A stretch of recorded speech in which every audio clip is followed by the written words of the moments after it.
Hello children, today we will be learning Class 7, Civics, Chapter 4, Fundamental Rights, Part 1. Let's begin. Our rights as mentioned in the Constitution. Let us understand the rights of Indian citizens in the Constitution. Right to equality. According to the right to equality, the state cannot discriminate among citizens as superior, inferior, or as men, women, and cannot give different treatment or privileges to anybody. The same law applies equally to all. Many laws give us protection. For example, we have protection from arrest without warrant. Also, the state cannot discriminate while extending such protection. What other things are included in the right to equality? The state cannot discriminate against any citizen on grounds of religion, caste, race, sex, descent, or place of birth or residence for government employment. The inhuman practice of untouchability that was prevalent in our country has been abolished by law. The practice of untouchability in any form is a cognizable offense. This practice has been abolished in order to establish equality in Indian society. The Constitution has also abolished titles that create an artificial hierarchy among people. For example, titles like Raja, Maharaja, Rao Bahadur, etc. have been abolished. Right to liberty. This is a very important right given by the Constitution. It gives us a guarantee of all the freedoms necessary from the point of view of the individual.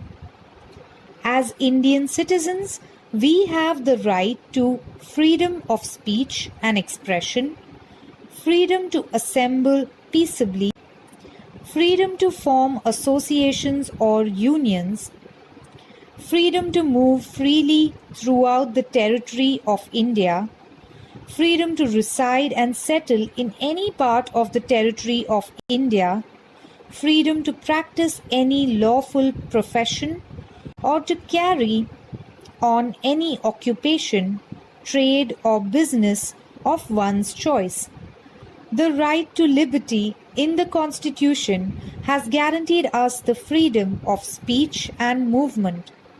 It has also provided us security to keep us safe. This legal protection has been given to everybody equally. It is not denied to anybody. For example, we all have a right to life. It appears to be simple, but it has a deep significance. It implies getting a guarantee to live, availability of a conducive environment for living. Nobody can take away another's life. No person can be arrested and detained without any reason. The right to liberty now also includes the right to education. All children between 6 and 14 years of age are entitled to get education as a fundamental right. This ensures that no child will be deprived of education. Right against exploitation. The right against exploitation implies the right to prevent exploitation. While the Constitution has banned all types of oppression through the right against exploitation, it has made a special provision to prevent the exploitation of children. Accordingly, it is prohibited to employ children under 14 years of age in hazardous places. Children cannot be employed or made to work in factories and mines.